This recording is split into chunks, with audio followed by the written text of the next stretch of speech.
please, they'll freeze to death!" Sarah Mitchell screamed into the howling wind. 32 Hell's Angels lay scattered across the frozen highway. 3 men weren't moving. Blood pooled on the ice, steaming in the cold.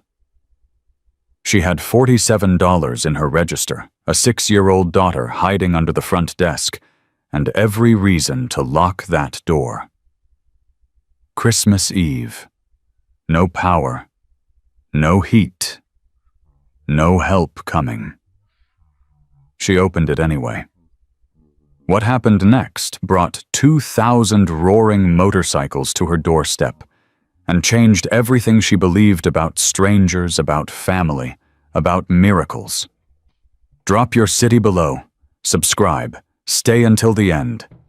This one will break your heart, then rebuild it. The phone rang at 11:47 p.m.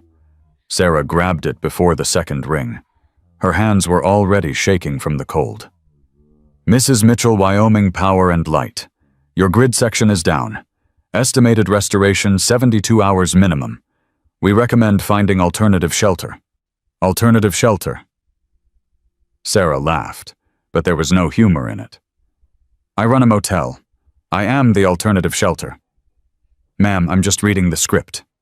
Good luck." Click. Sarah stared at the dead phone. 72 hours. 3 days without power in a blizzard that had already dropped temperatures to 15 below zero. "Mommy." She turned. Lily stood in the doorway, wrapped in every blanket they owned, her 6-year-old face pale in the emergency flashlight's beam. "Why is it so cold?" "Power's out, baby. Come here." Sarah pulled her daughter close. The child was shivering so hard her teeth chattered. "When will it come back?" "Soon, sweetheart. Soon." The lie burned in her throat. Her phone buzzed. A text. She didn't need to look to know who it was. "Ryan." She looked anyway. "Can't do support this month. Things are tight." "You understand." Sarah's fingers went white around the phone. Things were tight. Ryan had posted photos of his new boat last week. Him and Brittany. Matching sunglasses, champagne on the deck. She typed, "Your daughter is freezing." Deleted it. Typed, "Go to hell." Deleted it. Typed nothing. Sent nothing. What was the point? "Mommy, my tummy hurts." Sarah's chest caved. The last food canned soup split between them had been 6 hours ago. She'd given Lily the bigger portion, told her she wasn't hungry. "I'll make you something, baby. Just hold on." The kitchen was dark. The gas still worked, thank God. She found matches lit, the burner started heating water. She had rice, she had salt. She could make something. "Mommy, what's that sound?"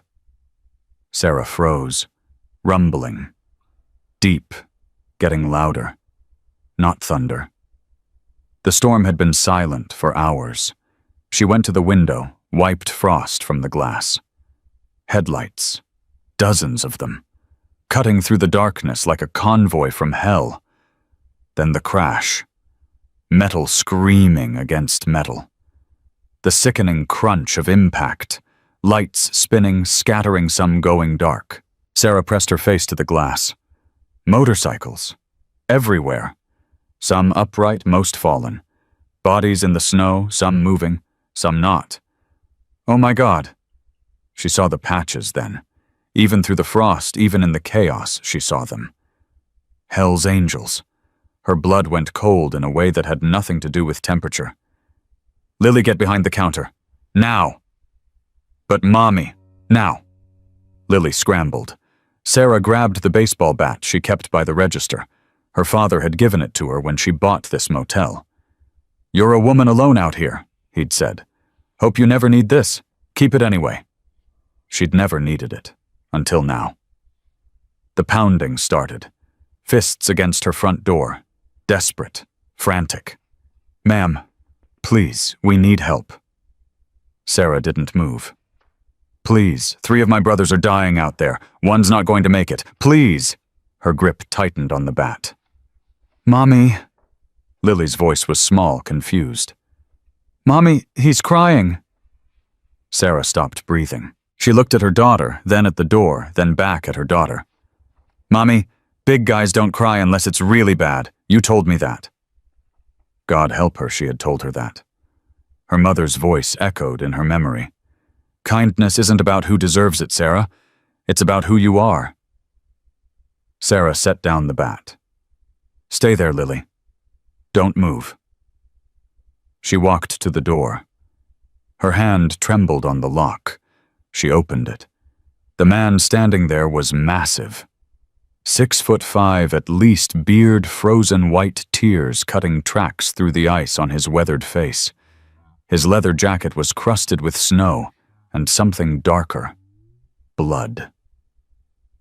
"Thank you." His voice broke on the words. "God bless you, ma'am. God bless you." "Get inside. Move." They flooded in. 20, 25, 30 bodies shedding ice and snow. The smell of leather and diesel and fear. 2 men dragged a third between them. A big guy, maybe 40 lips. Blue eyes rolled back. "Over there. Lay him flat." They obeyed without question. Sarah knelt beside the unconscious man. His chest was barely moving. She could hear the wet rattle in his lungs, even without a stethoscope. "Name's Mike Torres." The crying man had composed himself enough to speak. "Iron Mike. I run the Montana chapter. This here's Bear. Bear Wilson." "What happened? Toy run?" Mike's jaw worked. "Christmas presents. 400 kids at St. Anthony's Children's Home waiting for us. We do it every year. 800 presents in our trucks. And storm hit. GPS went crazy. Ended up on that back road, ice everywhere." He swallowed hard. "Bear went down first. Couldn't grip his handlebars anymore. Hands were frozen solid, then the pile-up started." A woman pushed through the crowd. Short black hair, hard eyes, but gentle hands, as she checked Bear's pulse. "I'm Phoenix. Nurse 20 years. His core temp's crashing. Lungs are filling with fluid." She looked up at Sarah. "Without antibiotics and proper equipment, he's got maybe 2 hours. Maybe less. I might have something." Sarah ran. Her mother's medicine cabinet untouched for 2 years. She'd never had the heart to clean it out. Amoxicillin. Expired 14 months ago. She brought it back. Phoenix studied the bottle. "This expired over a year ago. Take it or leave it." Phoenix looked at Bear, at his blue lips, at his barely moving chest. Could work. Could do nothing. She grabbed the pills. Better than watching him drown in his own lungs. 1 hour in, and Sarah had stopped shaking. Not because she wasn't scared. She was terrified. But terror had given way to something more useful, adrenaline. She stripped frozen leather off bodies, boiled water on the gas stove, made coffee from grounds she'd been rationing for weeks. The bikers moved around her like she was a general, and they were her troops. Whatever she said they did. No questions. No arguments. Tommy's stocky, wild-beard voice like a carnival barker sat with Lily in the corner. "What's your name, little lady?" "Lily." "Lily. That's a princess name. Are you a bad guy?" Sarah's heart stopped. Tommy's grin faded. He looked at the child seriously, like she'd asked him something important. "Depends who you ask, I guess. Some people think so, because of this." He tapped his jacket, his patches. "But you know what I think." "What?" "I think bad guys don't ride through blizzards to bring toys to kids who don't have any." Lily considered this. "My mommy says don't judge people by their outsides." "Smart mommy you got." "I know." Sarah turned away before anyone could see her eyes burning. Iron Mike sat at the counter. She slid him coffee without being asked. You ain't shaking anymore, he observed. Adrenaline. Nah. He studied her over the rim of his cup. You stopped being scared. I've got a kid to feed and a motel to save. Can't afford scared. Most people can't afford brave either. You found a way. She didn't know how to respond to that. Why toys? She asked instead. Why sick kids? You could be anywhere tonight. Because somebody's got to. He drank. 18 years we've been doing this run. Never missed. Not once. Blizzard, breakdown, whatever. Those kids count on us. You'll make it. Storm's supposed to break by morning. Storm's not breaking till noon, at least. Hospital's 60 miles. Those kids wake up no presents under the tree. He trailed off, staring at nothing. You know what that does to a sick kid on Christmas? Tells them they're forgotten. Tells them nobody cares. Sarah didn't answer. She knew. She'd been that kid once. A long time ago. 2 a.m. Bear crashed. His body seized back, arching off the floor. Phoenix screamed orders. On his side, now he's aspirating. 4 bikers grabbed him, rolled him. Sarah shoved cushions under his head. Phoenix pounded his back. Fluid came up. Blood in it. Come on, Bear. Stay with me. Stay with me. His eyes opened. Glassy. Seeing something far away. Something none of them could see. Maya. Iron Mike went still. Who's Maya? Sarah whispered. Daughter. Mike's voice was barely audible. 10 years old. He lost custody 6 years ago. Bad divorce. Worse custody fight. And he handled it bad. Real bad. 3 years in a bottle before we pulled him out. Phoenix kept working, kept pounding, kept bare breathing. 4 years sober now, Mike continued. Writes her letters every birthday, every Christmas. Never sends them. Why not?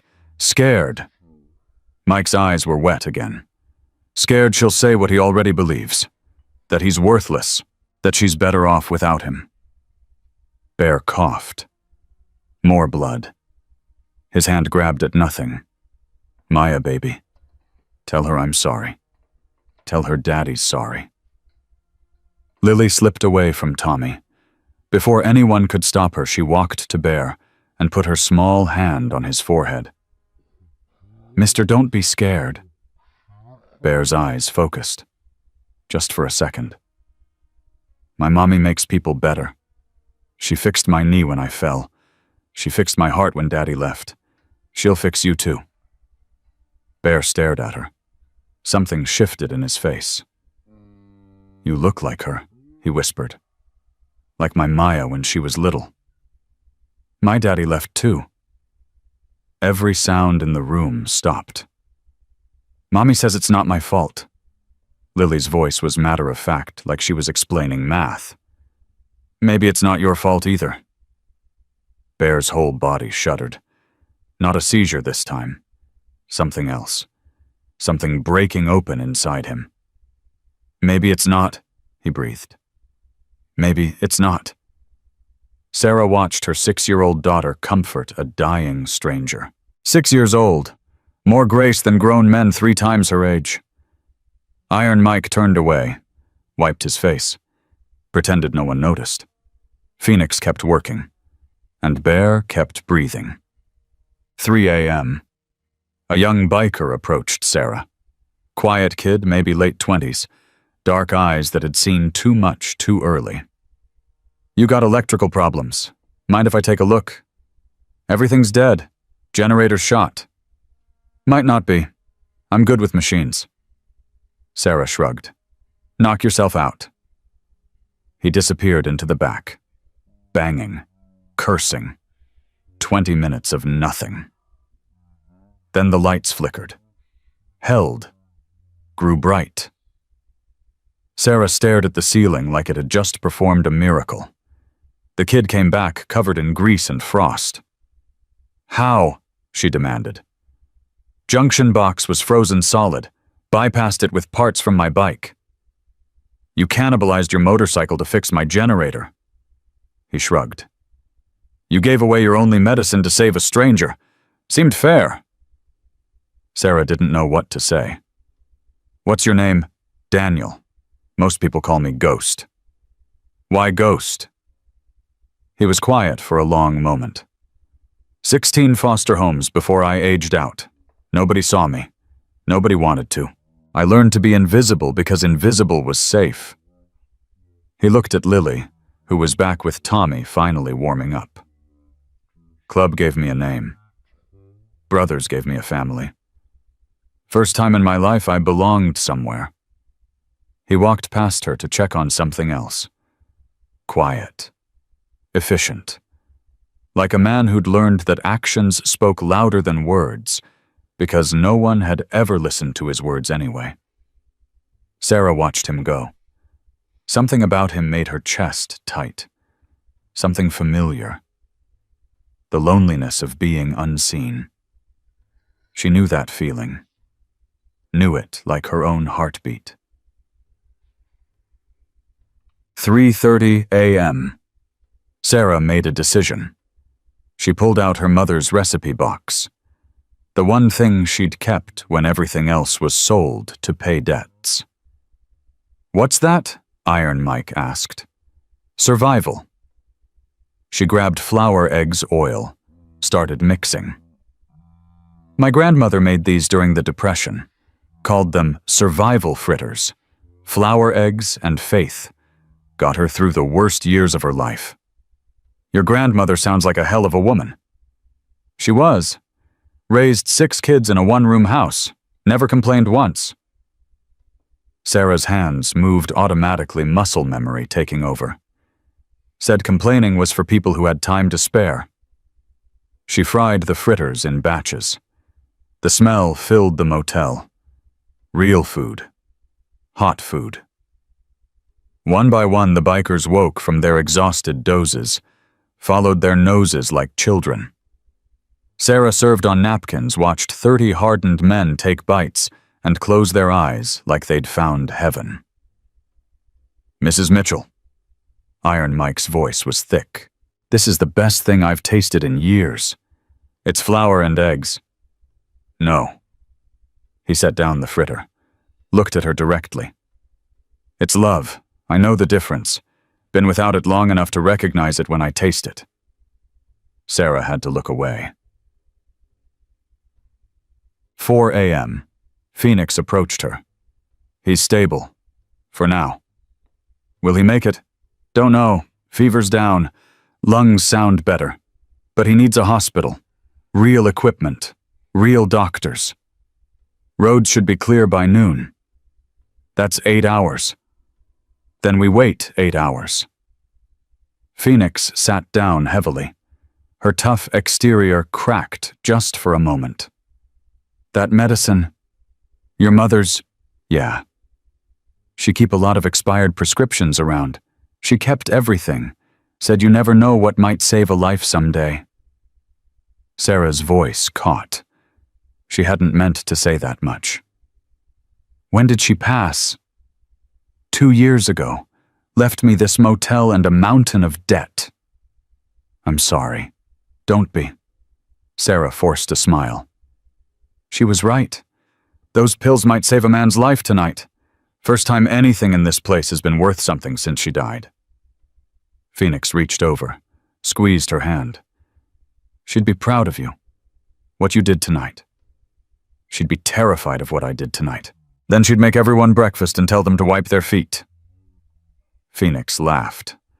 The sound was warm, unexpected. I like you, Sarah Mitchell. I like you too. Now go make sure Bear doesn't die on my floor. I just cleaned it yesterday. 4:30 a.m. Bear woke. Not groggy this time. Alert. Clear. Where am I? Phoenix grabbed his wrist, checked his pulse. Easy. You're safe. Feel like I got hit by a truck. You look like it too. Bear turned his head, found Sarah across the room. You're the one. I had old medicine. That's all. That ain't all.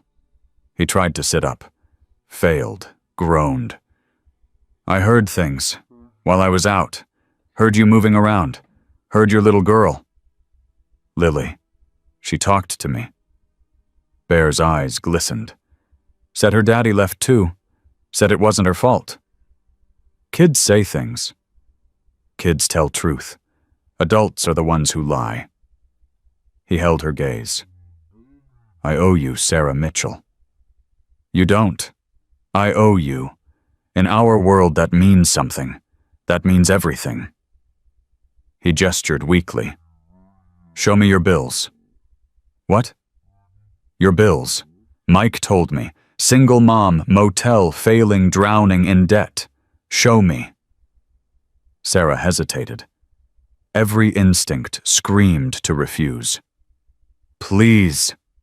She got the folder. The one she called the nightmare file. Handed it over. Bear flipped through it slowly. Electric, 3 months overdue. Loan, 2 months, property tax, 6 months. Medical bills from, he looked up. Your daughter's ear infection. Last month. She was screaming in pain. I couldn't wait. Bear closed the folder. How much total? 17,000, give or take. He looked at Iron Mike. Mike nodded once. Consider it handled, Bear said. What no?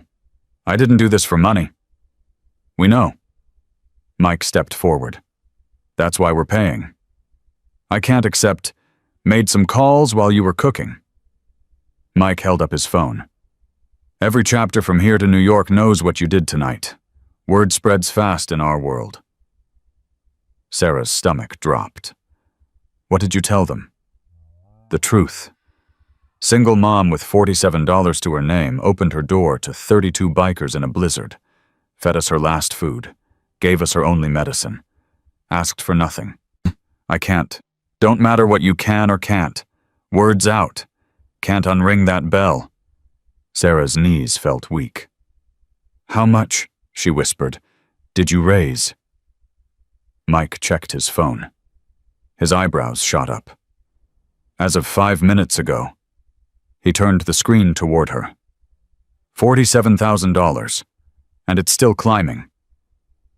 Sarah grabbed the counter to keep from falling. 47,000. Her debt was 17.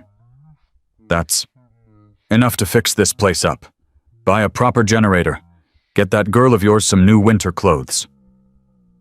Mike's voice softened. You planted a seed tonight, Sarah. This is what grew. Sarah's hands trembled. Tears she'd been holding back for years for her mother, for her failed marriage, for every night she'd cried alone, wondering how she'd survive, finally spilled over. I can't accept this. You don't got a choice. Money's already being wired. It's yours. He smiled, the first real smile she'd seen from him. Consider it a Christmas present, from 32 angels who forgot they were angels until you reminded them. Lily appeared at Sarah's side. Mommy, why are you crying? Sarah pulled her daughter close, held her so tight she could feel the child's heartbeat against her own. Because, baby, because sometimes good things happen to people who forgot they could.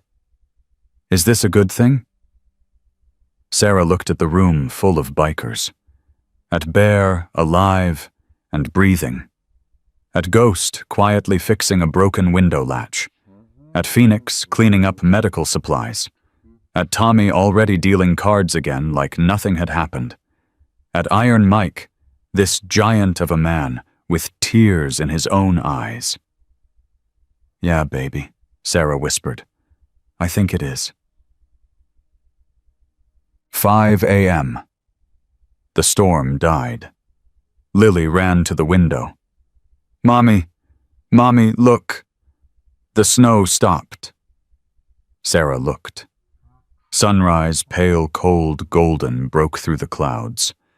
The world outside was white and silent. Roads will be clear by noon, Mike said. We can make the run. Those kids in St. Anthony's, we won't let them down. You'll make it. We always do. He stood, stretched, winced. But before we go, he pulled out his phone again, typed something, waited. His face changed, went from tired to stunned to something Sarah couldn't read. Mike, what is it? Look outside. I am looking outside. It's snow. Look harder, at the horizon. Sarah squinted through the frost-covered glass. At first, nothing. White everywhere. Then she saw movement, a dark line, growing. Then she heard it. Thunder. But the storm had passed. Not thunder. Engines. Mike, her voice cracked. Mike, what is that? Mike turned his phone toward her. On the screen messages. Dozens. Hundreds. Montana, Chapter 47. Bikes 2 hours out, Wyoming. Chapter 63, Bikes 90 minutes. Colorado, Chapter 112. Bikes crossing state line now. Utah, Chapter 89. Bikes riding through the night. California, Chapter 234. Bikes won't stop till we get there. Texas, Chapter 178. Bike storm can't stop us. Mike, Sarah couldn't breathe. How many? He scrolled more, stopped. Last count. His voice was barely a whisper. 2,000. And more coming. Sarah's legs gave out. She grabbed the counter, the wall, anything. 2,000. You opened your door to 32 strangers, Mike said quietly. Now 2,000 want to say thank you. Through the window, the dark line grew, split into shapes, motorcycles. Hundreds of them. Thousands. The sound swelled, grew, became a roar that shook the walls, the floor, Sarah's bones. Lily pressed her face to the glass. Mommy, Mommy, look. Her voice was full of wonder. More angels are coming. Sarah watched them come. Black leather and chrome, an army of outcasts riding through snow and ice to reach a broken-down motel run by a broke single mom who'd had nothing to offer but kindness. Her vision blurred and saw, Mommy, why are you crying again? Sarah pulled her daughter close. Because, baby. Because sometimes when you open one door, God opens 1,000 more. The first wave crested the hill. 2,000 motorcycles roaring toward her doorstep. 2,000 angels answering a cry for help. Sarah Mitchell had opened her door with $47 and a prayer. She had no idea what she'd opened it to, but she was about to find out. The first motorcycle pulled into the lot at 5:47 a.m. Then the second. The third. The 10th. Sarah stopped counting at 50. By 6 o'clock, the parking lot was full. Bikes lined Highway 191 in both directions. The roar of engines made conversation impossible. Lily pressed her hands over her ears, but she was laughing. Mommy! Mommy, they're everywhere! Iron Mike stood beside Sarah at the window. Breathe, he said. I can't. You can. In, out. Simple. Sarah forced air into her lungs. It didn't help. Mike, this is insane. I made fritters. I gave him expired pills. You gave a damn. That's what matters. A rider approached the door, took off his helmet. Young guy, mid-20s, Texas patch on his vest. His face was raw from wind and cold. Ma'am, he nodded at Sarah. Name's Rodriguez. San Antonio chapter. Rode 19 hours straight. He looked past her at Iron Mike. This her? This is her. Rodriguez turned back to Sarah. His eyes were red, exhausted, but burning with something she couldn't name. Ma'am, my little brother died in a ditch 8 years ago. Hypothermia. 17 years old. Sarah's throat closed. Nobody stopped. Nobody helped. He was 2 miles from a gas station. 2 miles. Rodriguez's voice cracked.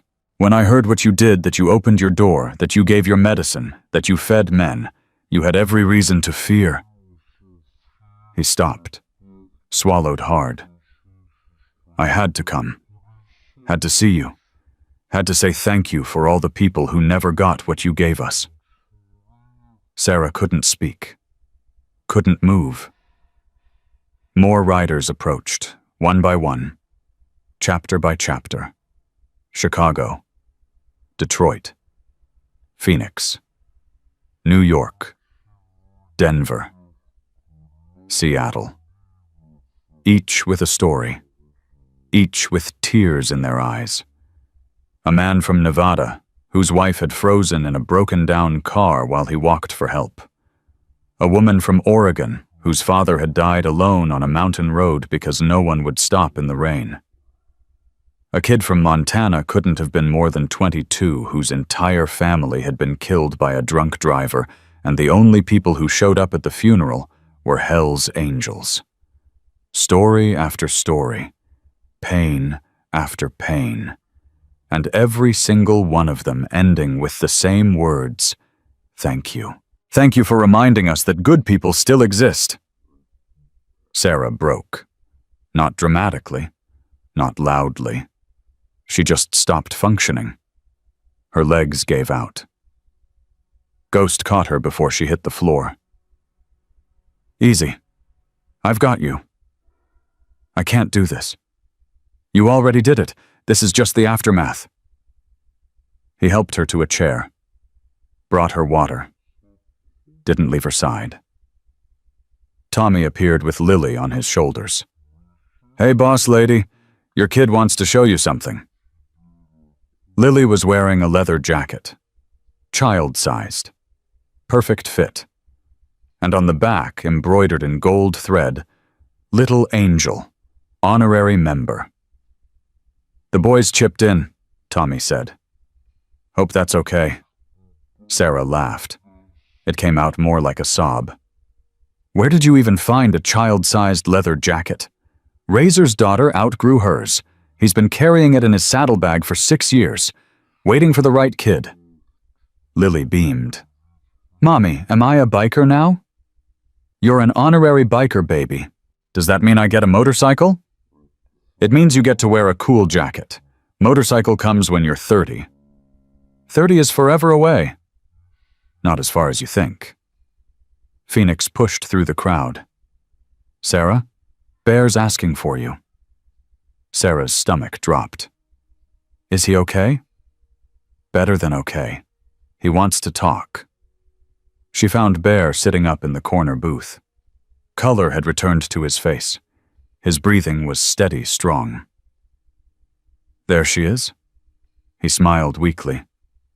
"The woman who wouldn't let me die." "You weren't dying. You were being dramatic."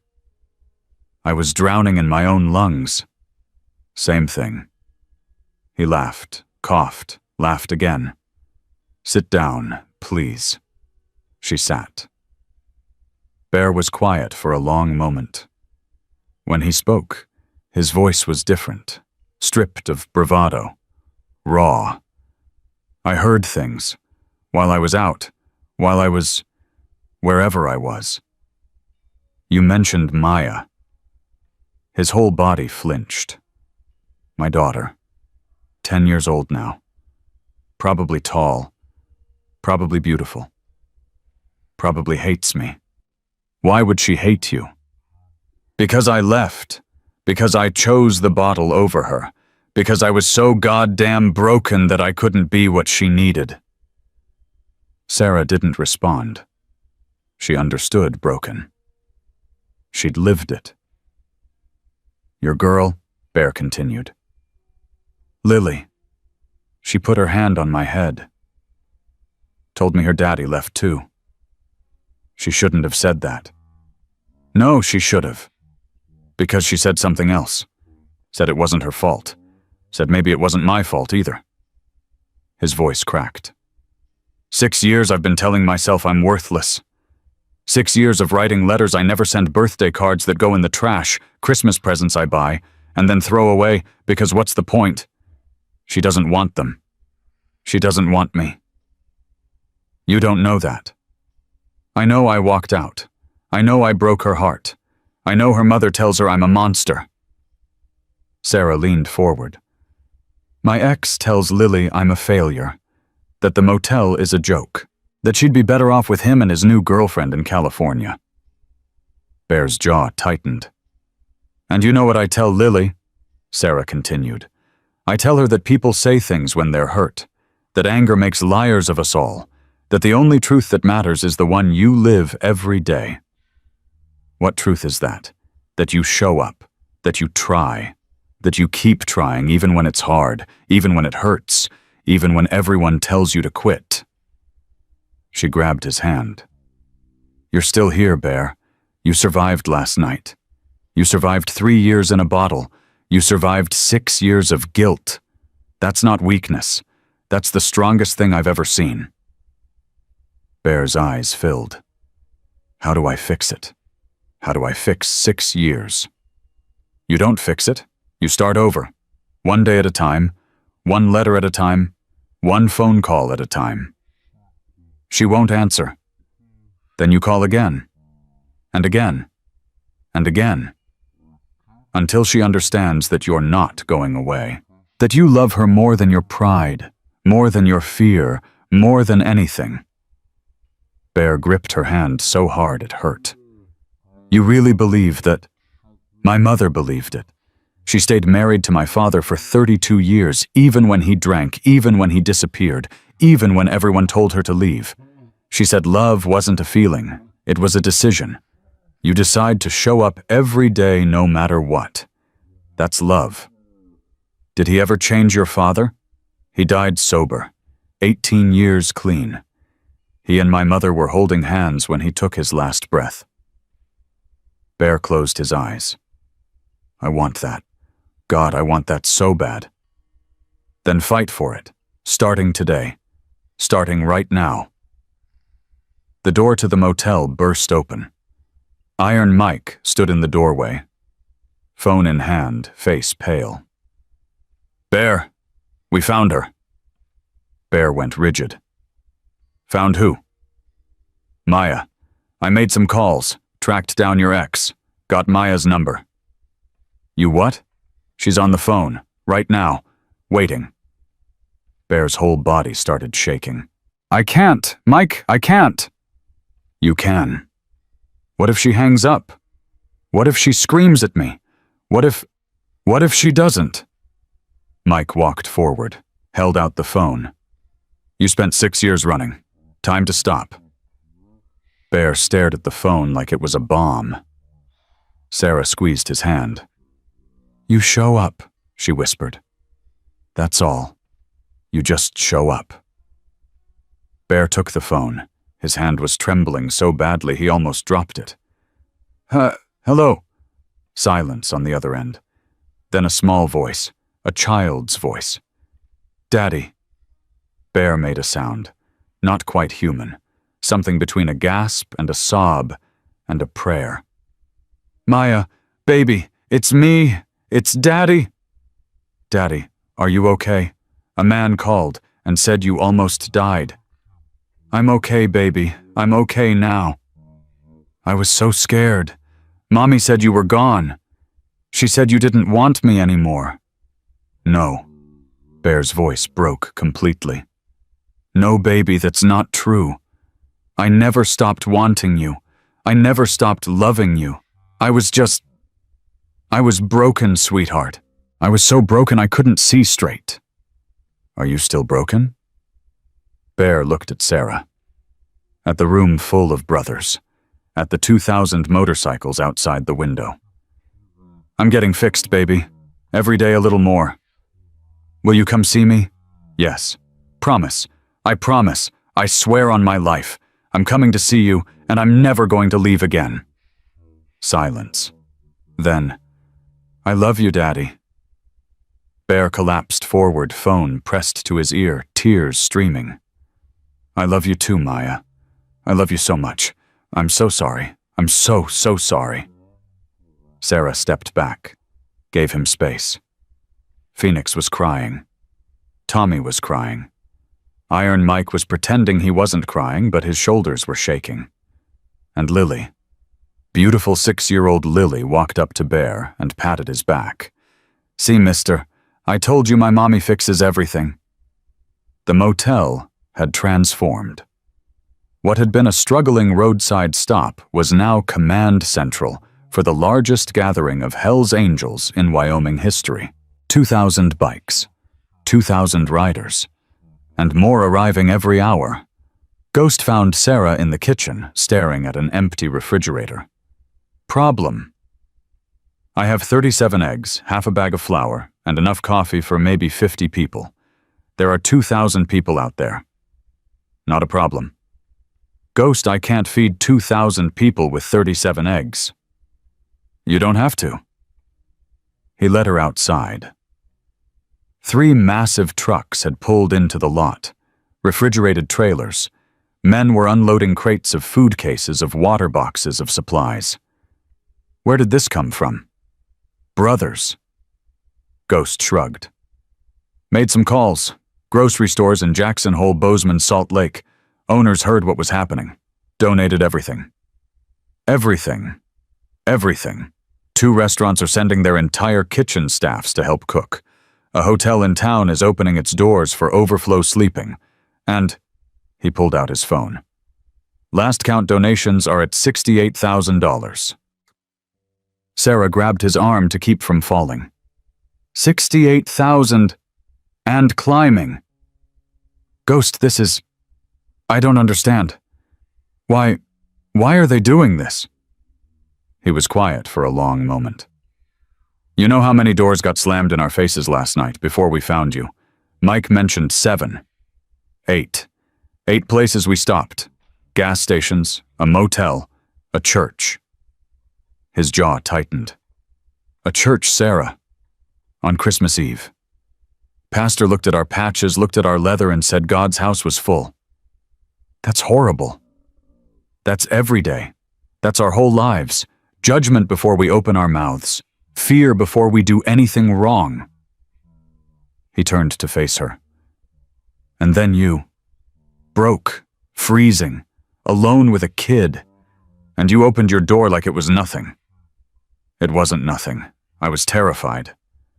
But you did it anyway. That's the whole point. You saw past the leather, past the patches, past everything everyone else sees. You saw people who needed help. His voice dropped. Do you have any idea how rare that is? How precious? Sarah didn't know what to say. Every person out there has a story like mine. Rejected, feared, hated for how we look, what we wear, who we ride with. And in one night, you reminded us that we are human, that we matter, that somebody out there gives a damn. He reached out, touched her cheek. Gentle, almost reverent. You didn't just save Bear last night, Sarah. You saved all of us.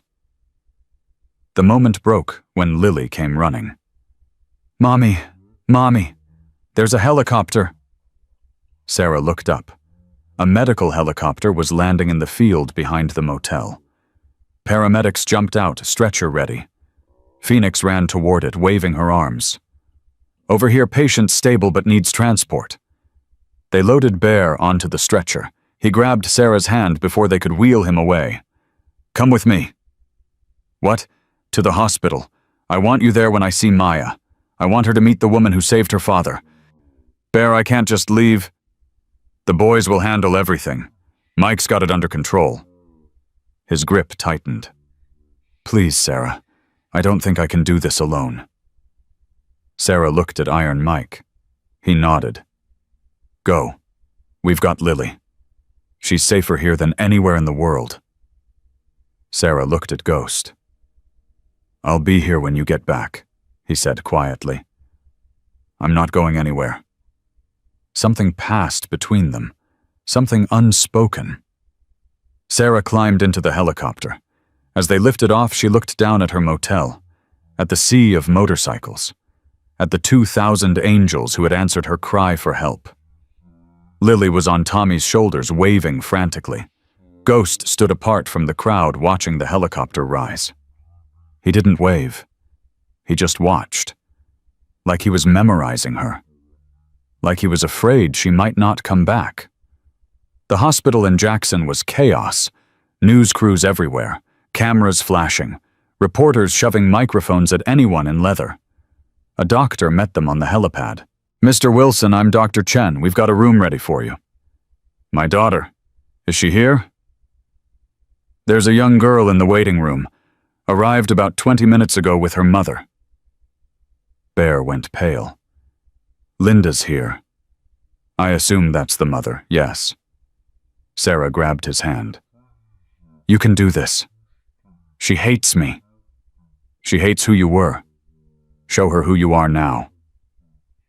They wheeled him through the corridors, past nurses, past patients, past 100 curious faces. And then they turned a corner.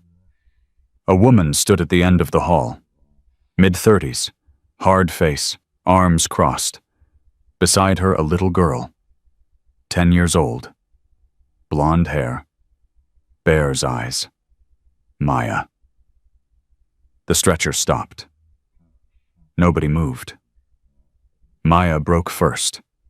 She pulled away from her mother and ran, full sprint down the hospital corridor. "Daddy!"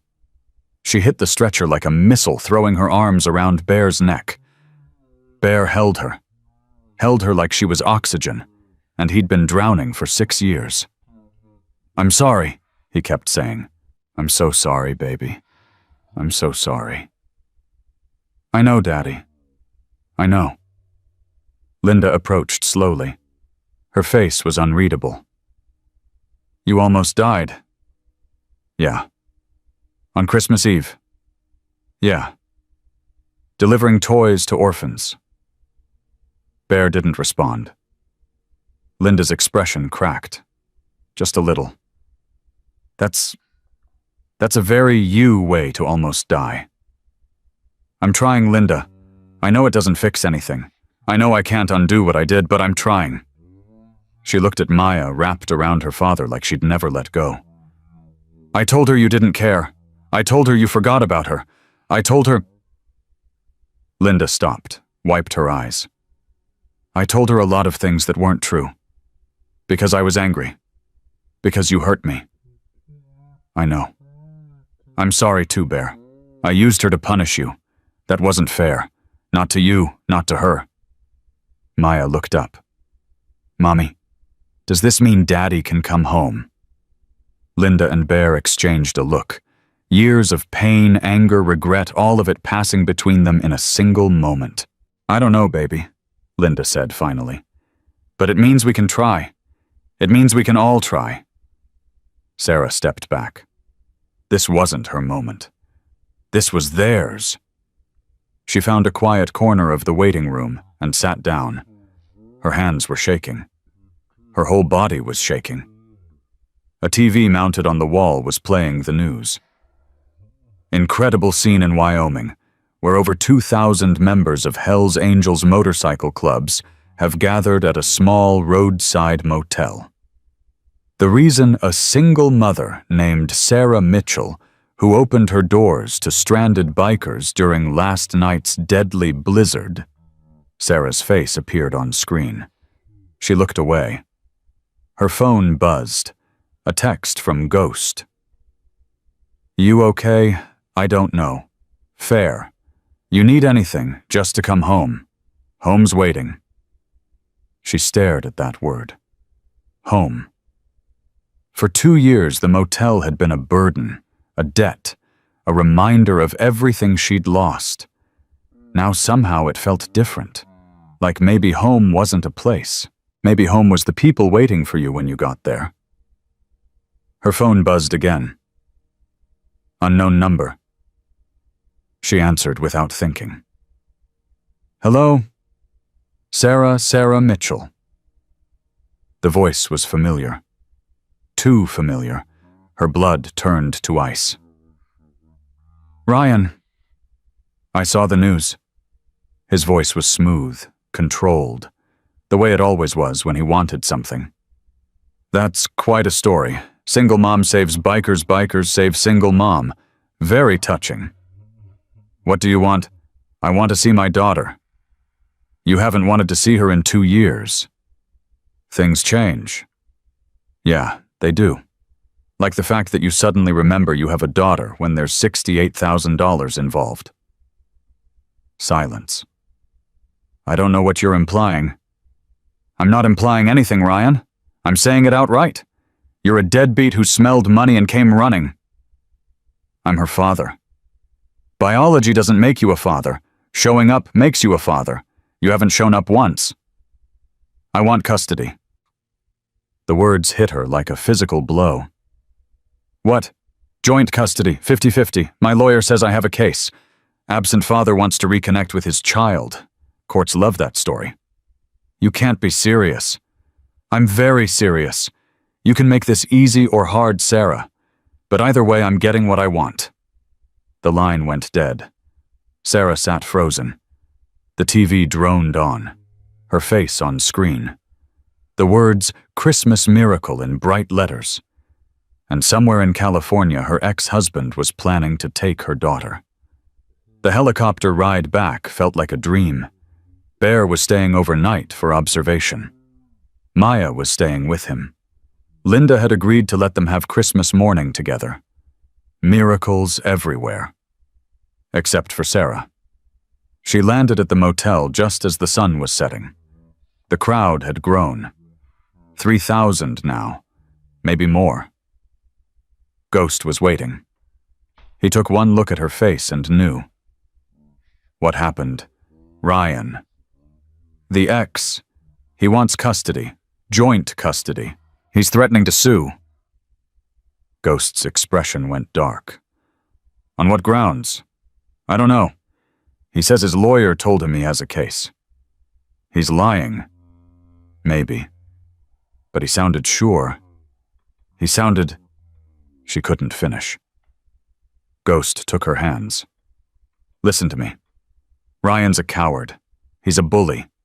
He smelled money and he's trying to scare you into giving him a piece. What if he's right? What if a court takes Lily? They won't. You don't know that. I know you. I know what kind of mother you are.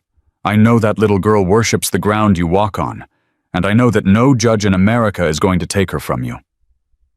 Sarah wanted to believe him. What if you're wrong? Ghost stepped closer. Close enough that she could feel his breath. Then I'll find another way. I told you I'm not going anywhere. I meant it. Why do you care so much? You've known me 2 days. He was quiet for a long moment. When I was 7, I had a mom who loved me, and a dad who wanted to take me away from her. Not because he wanted me, because he wanted to hurt her. Sarah's breath caught. He won. I went to live with him. 6 months later, he got bored and dropped me at a fire station like I was a bag of garbage. Ghost. I never saw my mother again. I tried to find her, years later, but she was gone. Died thinking I didn't want her. Died thinking I chose him. His voice cracked.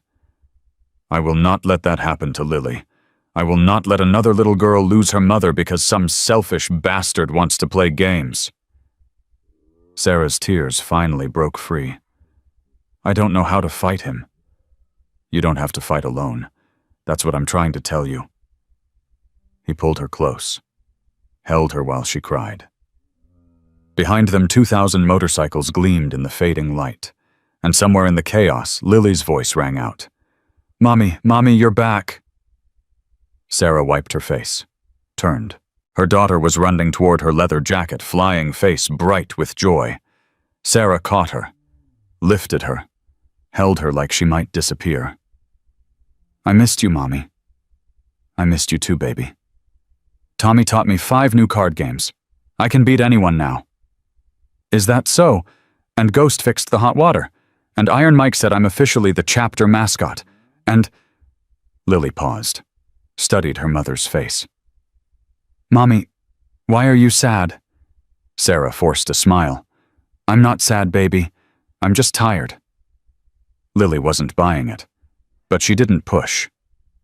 Okay, but you should know something. What's that? Lily leaned in close, whispered like it was a secret. All these people, the motorcycle people, they said if anyone ever tries to hurt us, they'll come.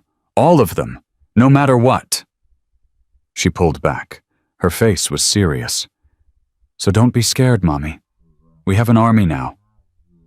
Sarah looked at her daughter, then at Ghost, then at the endless sea of motorcycles. Ryan wanted a fight. He had no idea what he was walking into. The army had not left. 3 days after Christmas, and 2,000 motorcycles still filled the lot. Some riders had gone home, but others arrived to replace them. A rotating guard of angels that never slept. Sarah stood at the front desk, watching the chaos with exhausted eyes. You need to sleep, Ghost said. I need Ryan to disappear. Working on it. Her phone rang. Unknown number. She answered before she could think.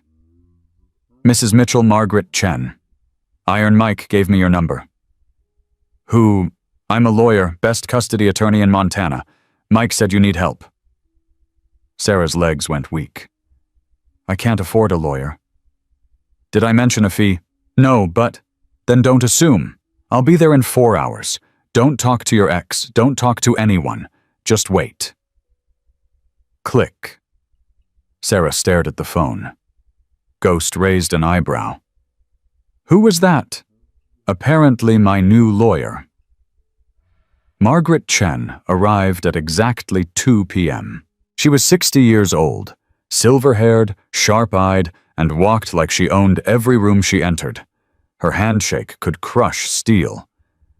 Mrs. Mitchell, let's talk. They sat in the back office.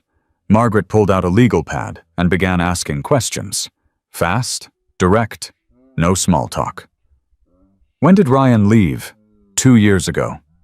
Child support payments, sporadic. Nothing in the last 8 months. Custody agreement? I have full custody. He signed it voluntarily.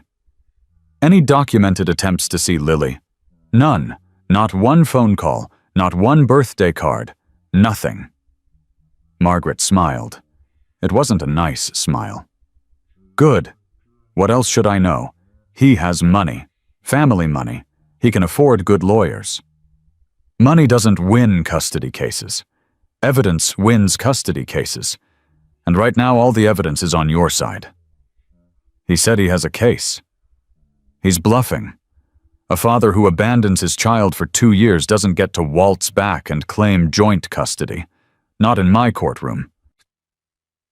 Sarah felt something loosen in her chest. Just a little. So what do? We prepare. We document everything. Every missed payment, every ignored call, every broken promise. We build a wall so high that Ryan's lawyers will break their necks trying to climb it. Margaret leaned forward. And then we wait for him to make a mistake. Men like Ryan always do. The news crews arrived the next morning. 6 vans, 20 reporters, cameras everywhere. Iron Mike had tried to keep them out, but the story was too big. Single mom saves bikers save single mom, 2,000 motorcycles descend on tiny Wyoming motel. National news, international news, viral videos spreading across every platform. Sarah's face was everywhere. Mrs. Mitchell, can we get a statement? Mrs. Mitchell, how does it feel to be called a hero? Mrs. Mitchell, is it true you're being sued for custody? Sarah froze. That last question hit like a bullet. Who told you that? The reporter, young blonde with perfect teeth, smiled. We have sources. Care to comment? Ghost stepped between them. She has no comment. Back off. Sir, the public has a right to know. The public has a right to mind their own business. Move. The reporter didn't move. Ghost stepped closer. His voice dropped to something cold. I said move. She moved.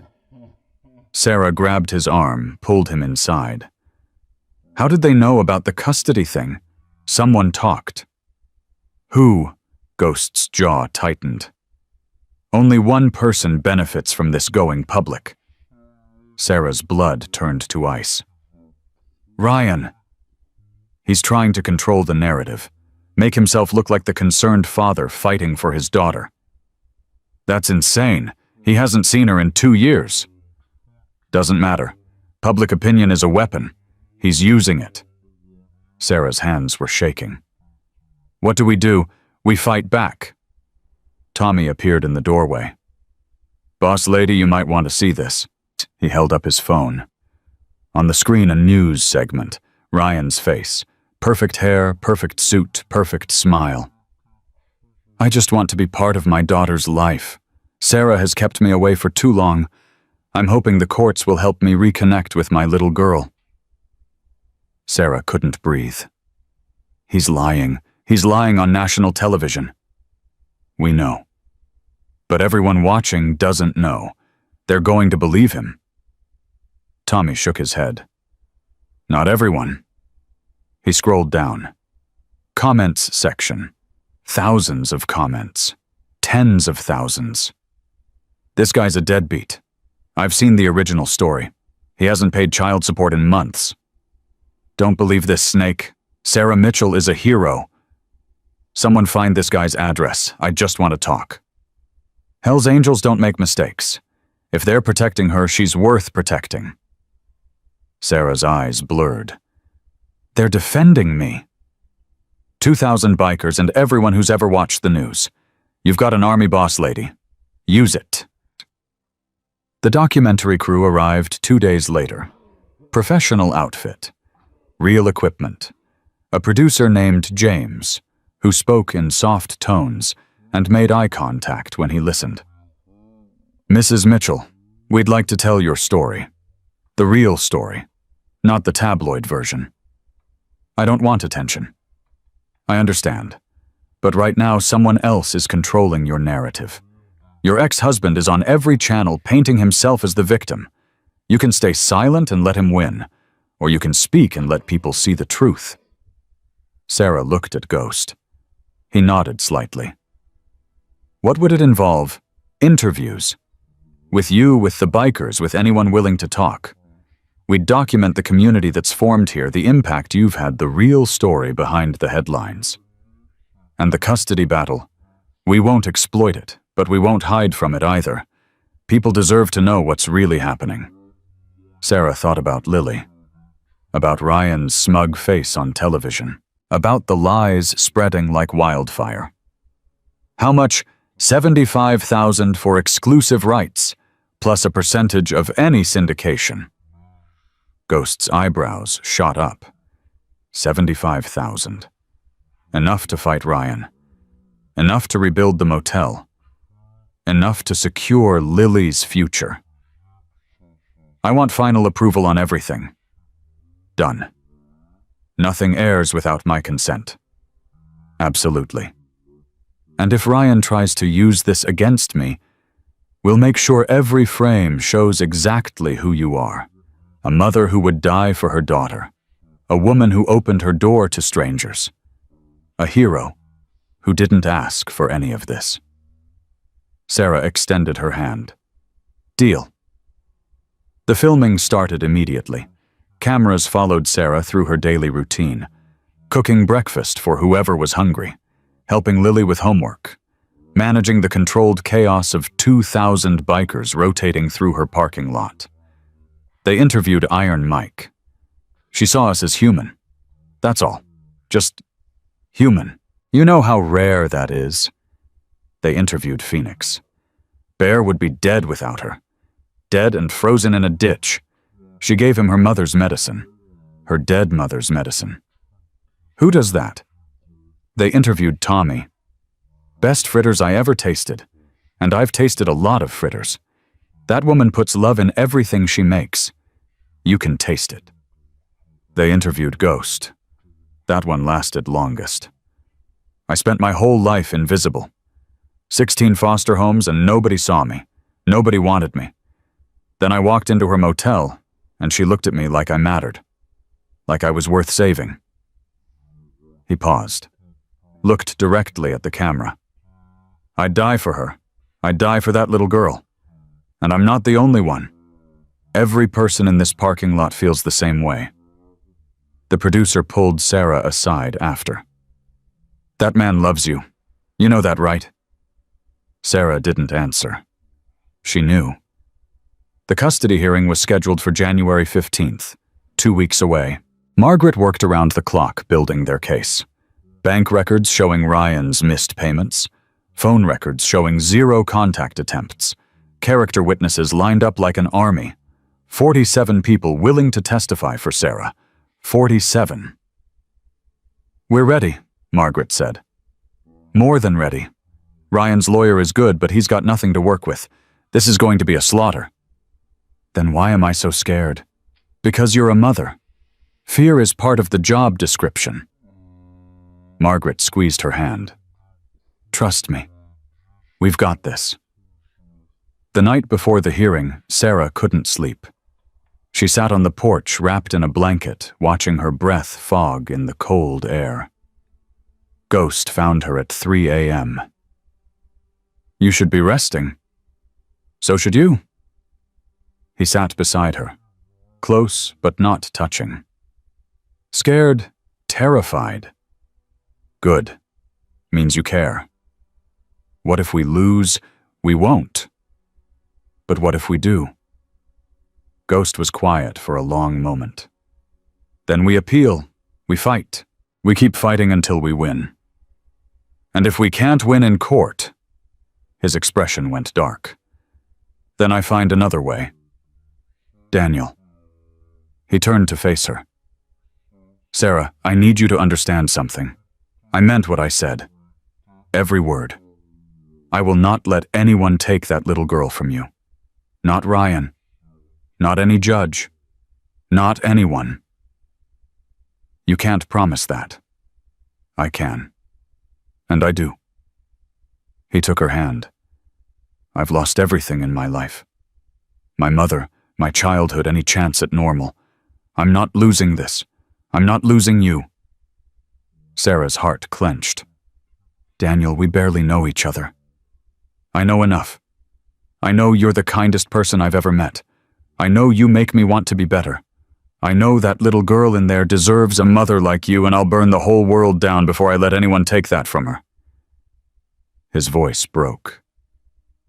I know I love you. I know I don't have the right to say that. But I do. And I'm not going to pretend I don't anymore. Sarah couldn't breathe. When this is over, Ghost continued. When you've won, when Lily's safe, when Ryan's gone. He squeezed her hand. I'd like to take you to dinner. Somewhere nice. Just us. Sarah looked at him. Really looked.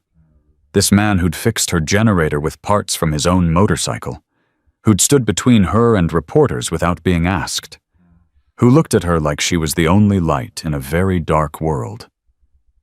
Ask me again, after the hearing. He almost smiled. Deal.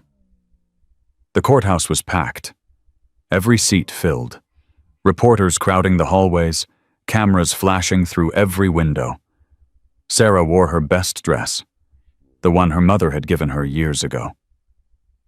For when you need to feel strong, her mother had said. Clothes don't make the woman, but the right dress can remind her who she already is. Margaret was already at the plaintiff's table, papers organized, expression calm. Ryan sat across the aisle. He looked good. Expensive suit. Professional haircut. The image of a concerned father. His lawyer looked even better. Tall, silver-haired confidence radiating like a weapon.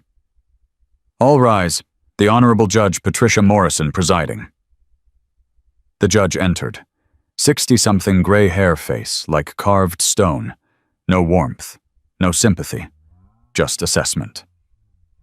Be seated. We're here on the matter of Davis v. Mitchell regarding custody of the minor child Lily Mitchell. Mr. Harrison, you may proceed. Ryan's lawyer stood. Your Honor, my client has grave concerns about his daughter's welfare. Mrs. Mitchell has created an environment that is frankly dangerous for a child. Her motel has become a gathering place for members of a notorious motorcycle gang. She has allowed a convicted felon to live in her home. She has prioritized media attention over her child's stability. Sarah's stomach dropped. We're asking for immediate temporary custody transfer while a full investigation is conducted. Judge Morrison turned to Margaret. Response. Margaret rose. Calm. Controlled. Your Honor, Mr. Davis abandoned his family 2 years ago. He hasn't paid child support in 8 months. He has made no attempt to contact his daughter until 3 weeks ago. Coincidentally, immediately after Mrs. Mitchell's story appeared on national news alongside substantial donations. Objection. Relevance. Goes to motive, Your Honor. Mr. Davis isn't here out of concern for his daughter. He's here because there's money involved. I'll allow it. Continue. Margaret smiled. We have documentation proving Mr. Davis's absence. Bank records showing 0 child support deposits. Phone records showing 0 calls to his daughter. Text messages proving he knew about Mrs. Mitchell's financial struggles and did nothing. She held up a thick folder. We also have 47 character witnesses prepared to testify that Mrs. Mitchell is an exemplary mother. Teachers, neighbors, business owners, members of the so-called motorcycle gang that Mr. Harrison mentioned, many of whom are military veterans, small business owners, and community volunteers. The judge leaned forward. Mr. Harrison, your motion alleges immediate danger. What specific evidence do you have? Harrison hesitated. Well, Your Honor, the environment. What specific danger, Mr. Harrison, has the child been harmed, neglected, abused? Not directly, but has there been any incident at all suggesting this child is at risk? Silence. The judge's eyes narrowed. I've reviewed Mrs. Mitchell's file. Her daughter is enrolled in school, attending regularly, excellent grades, no behavioral issues, no reports of abuse or neglect from teachers, doctors, or social services. She turned to Ryan. Mr. Davis, when was the last time you saw your daughter? Ryan's smile faltered. Circumstances have made it difficult. When? 2 years ago. 2 years. And in that time, how much child support have you paid? I've had financial difficulties. How much, Mr. Davis? His jaw tightened. None. The judge leaned back. You haven't seen your daughter in 2 years. Haven't supported her financially. Haven't contacted her. But now when there's money and media attention, suddenly you're Father of the Year. Your Honor, I love my daughter. Love requires action, Mr. Davis. I see no action here, only opportunism. Sarah's heart was pounding so hard she could hear it. Margaret stood. Your Honor, we'd like to call a character witness, Daniel Torres. Harrison jumped up. Objection, Mr. Torres has a criminal record, which he served time for, 5 years ago. Since then, he's been volunteering with at-risk youth programs. He has letters of recommendation from social workers, teachers, and community leaders. Judge Morrison nodded. I'll allow it. Mr. Torres. Ghost stood, walked to the witness stand. Sarah watched him go, saw his hand shake slightly, saw him steady himself. Mr. Torres, Margaret said, how long have you known Mrs. Mitchell? 12 days. And in that time, what have you observed about her relationship with her daughter? Ghost looked at Sarah. I've seen a woman who would die for her child, who gave away her last food to feed strangers, who stayed up all night caring for a sick man she'd never met. His voice strengthened. I grew up in foster care. 16 homes. Nobody wanted me. Nobody fought for me. But that little girl, she's loved. Fiercely. Completely. Anyone who can't see that is blind. Harrison stood. Mr. Torres, isn't it true you have a conviction for assault? Yes. Isn't it true you're living in Mrs. Mitchell's home? On the couch, helping with repairs. And isn't it true you have feelings for Mrs. Mitchell? The courtroom went silent. Ghost didn't hesitate. Yes, I do. I love her. And I'd walk through fire to protect her and that little girl. That doesn't make me dangerous. It makes me human. Sarah's vision blurred. The back door of the courtroom opened. Everyone turned. Lily stood in the doorway, Tommy right behind her looking horrified. I'm sorry, Tommy mouthed. She got away from me. Lily walked forward. 6 years old. Fierce. Unstoppable.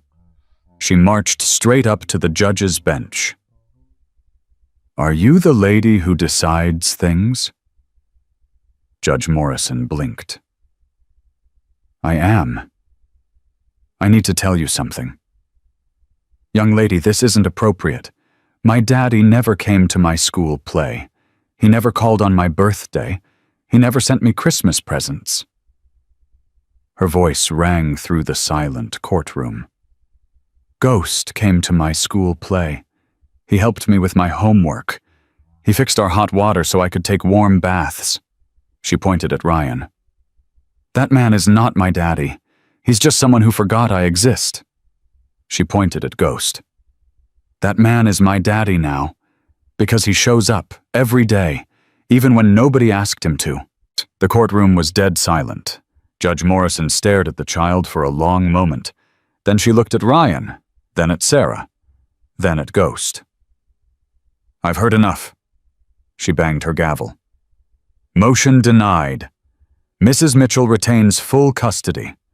Mr. Davis is ordered to pay all back child support within 30 days. Failure to comply will result in contempt charges and potential criminal prosecution. She looked directly at Ryan. You are also hereby ordered to have no contact with the minor child without Mrs. Mitchell's explicit written consent.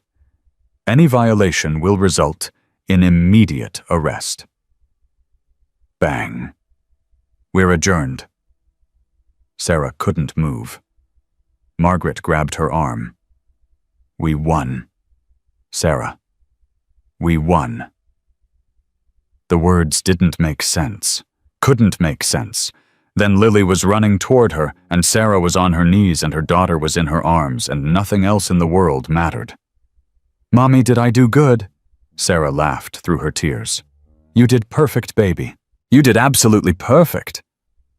Ghost was there. Phoenix. Tommy. Iron Mike. All of them. Surrounding her. Protecting her. Celebrating her. And across the aisle, Ryan sat alone. His lawyer was already packing up. Nobody looked at him. Nobody cared. He'd lost. And as Sarah held her daughter, she realized something. She hadn't just won a custody case. She'd won a family. The celebration lasted 3 days. Sarah lost count of how many people hugged her, how many toasts were raised, how many times she heard the words, "You deserve this." She didn't feel like she deserved anything. She felt exhausted. Wrung out. Empty in a way that victory couldn't fill. Ghost found her on the 4th night, sitting alone in the kitchen, staring at nothing. You haven't slept. Can't. The hearing's over. We won. I know. He sat across from her. Waited. It doesn't feel over, Sarah finally said. Ryan's out there somewhere, angry, humiliated. Men like him don't just disappear.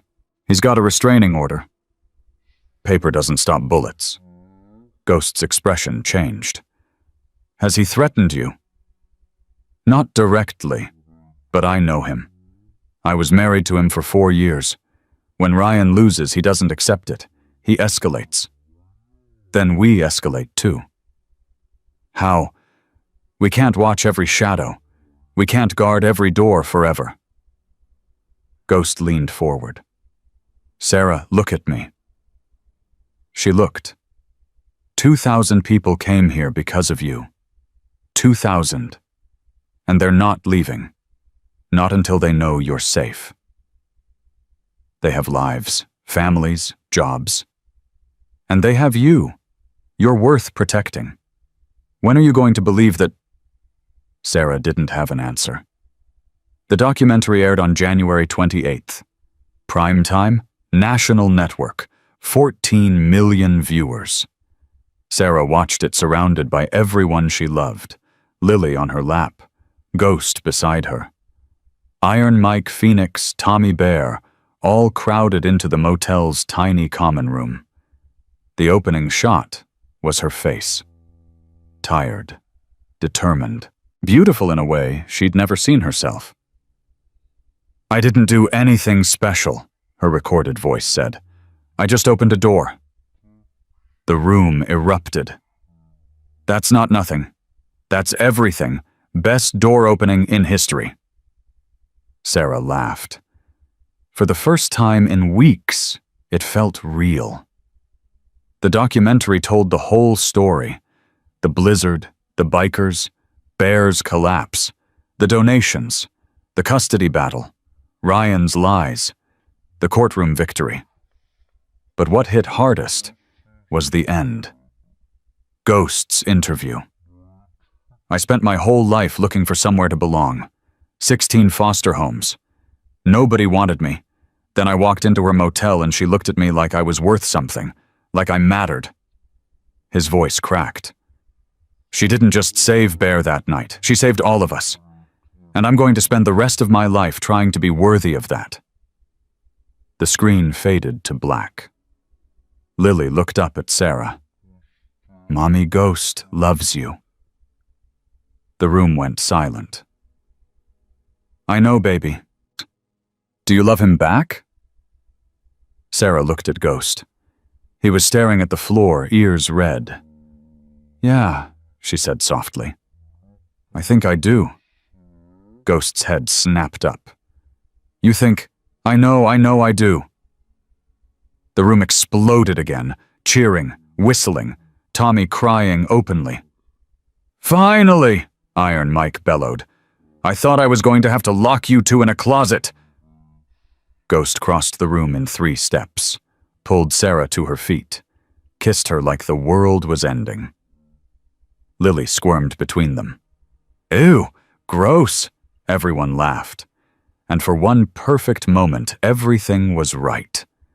The donations kept coming. After the documentary aired, the total passed $100,000, then $150,000, then $200,000. Sarah sat with the bank statement hands shaking.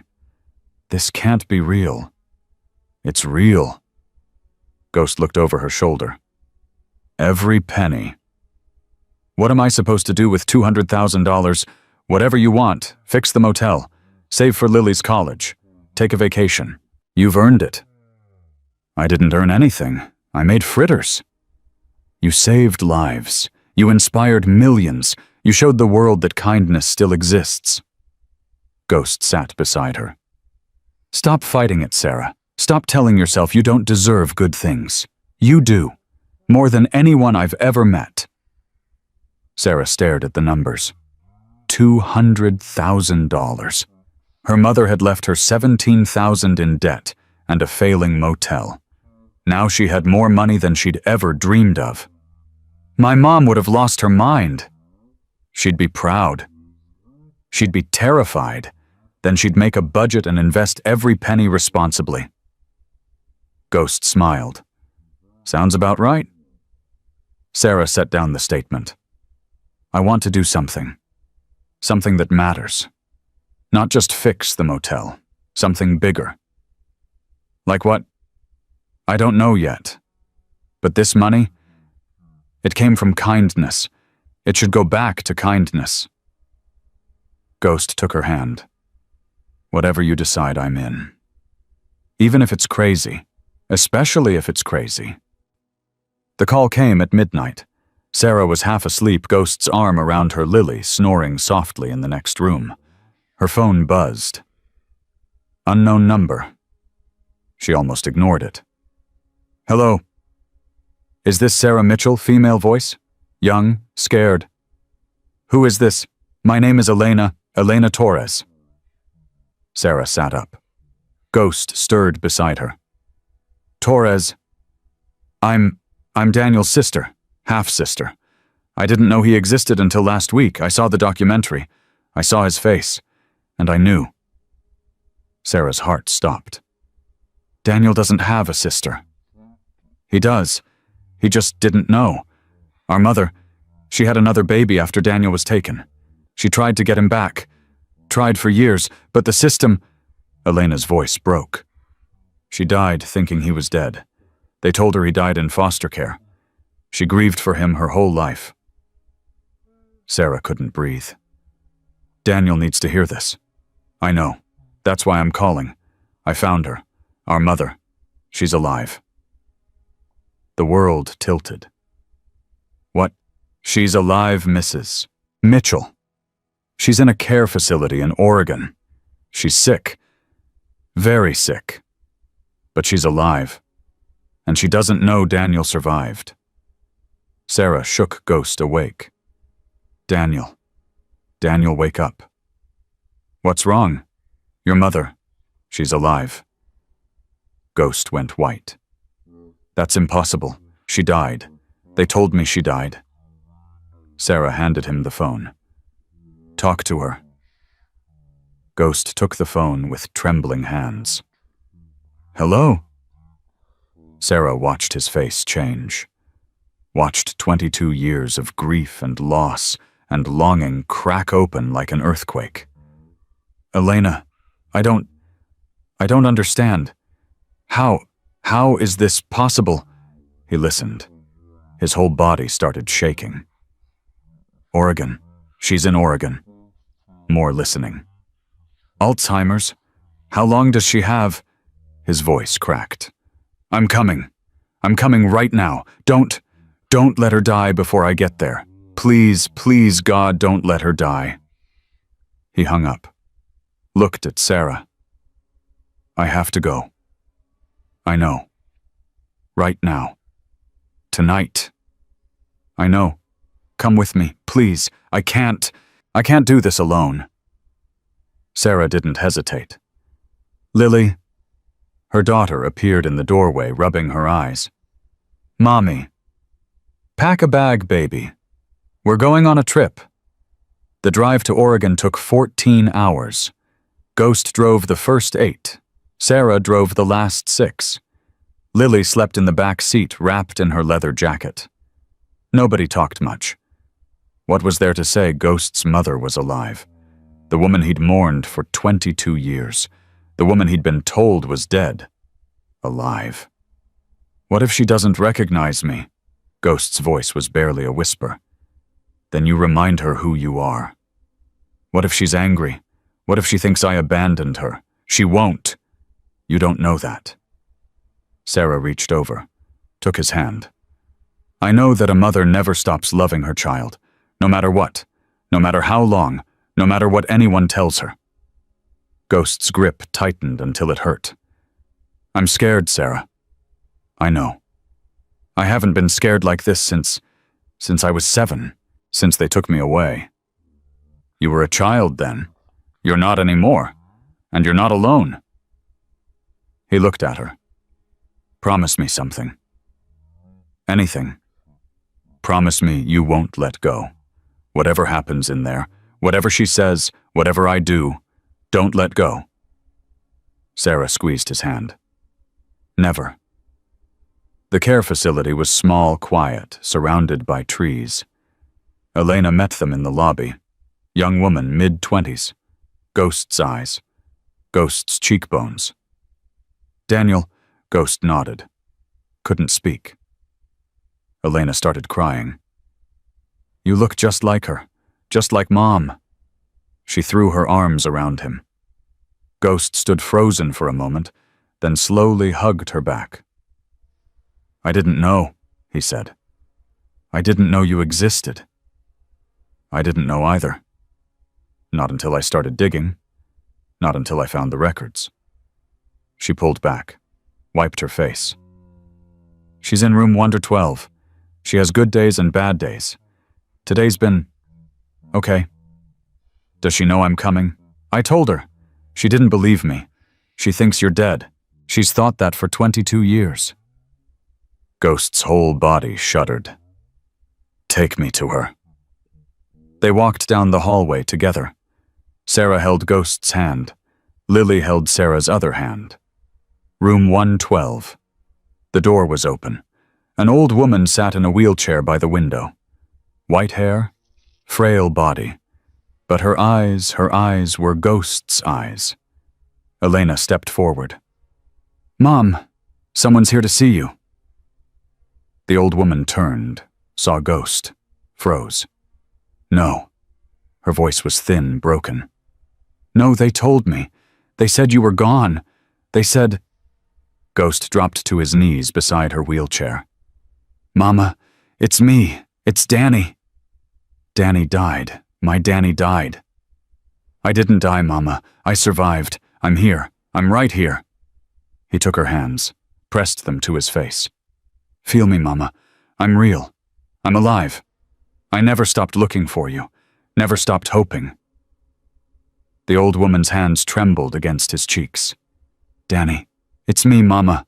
It's your boy." Something broke in her face. 22 years of grief, shattering like glass. My baby boy." She pulled him close, held him like he was 7 years old again, like no time had passed, like the world hadn't stolen 2 decades from them. Ghost sobbed into her shoulder. "I'm sorry, Mama. I'm sorry I couldn't find you. I tried so hard." Shh, baby. You're here now. That's all that matters. You're here." Sarah stood in the doorway, tears streaming down her face. Lily tugged her hand. "Mommy, is that Ghost's mommy?" "Yes, baby." She looked sad. She was sad, for a very long time. But I think she's going to be happy now. Lily nodded seriously. "Good. Ghost deserves a mommy. Everyone deserves a mommy." Sarah pulled her daughter close. "Yes, baby. Everyone does." They stayed for 3 days. Ghost never left his mother's side. He slept in a chair next to her bed, held her hand through her confused moments, talked to her about everything and nothing. Sarah watched him transform. The hardness melted away. The walls crumbled. The ghost became a man again. On the 3rd day, his mother had a clear moment. "Danny." "Yes, Mama. That woman. The one with the little girl. She's special." Ghost smiled. "She is. You love her." "I do." "Good." His mother squeezed his hand weakly. "You deserve love, baby. You always did. I'm sorry I couldn't give you enough." "You gave me everything, Mama. Everything that matters." "Marry her." Ghost blinked. "Mama, I don't think—" "Marry her, before I die. Let me see my boy happy. Let me see you have the family you deserve." Ghost looked at Sarah. Sarah looked back. "I know this is crazy," he said. "I know it's too fast. I know we've only known each other a few weeks. Daniel. But my mother is dying. And she's right. You're special. You're the most special person I've ever met. And I don't want to waste another second pretending I don't want forever with you." He dropped to one knee. "Sarah Mitchell, will you marry me?" Lily gasped. Elena gasped. Ghost's mother smiled. Sarah couldn't breathe. "We've known each other 3 weeks. 32 days. But who's counting? This is insane. Absolutely. People will think we're crazy. Let them. Sarah looked at Lily. What do you think, baby? Lily's face was serious. I think Ghost is my daddy now, so you should probably marry him. Sarah laughed. It came out wet. Okay? Ghost's eyes went wide. Okay. Yes, I'll marry you. He swept her into his arms, kissed her while his mother cried happy tears, while Elena applauded while Lily danced around them shouting, I knew it, I knew it.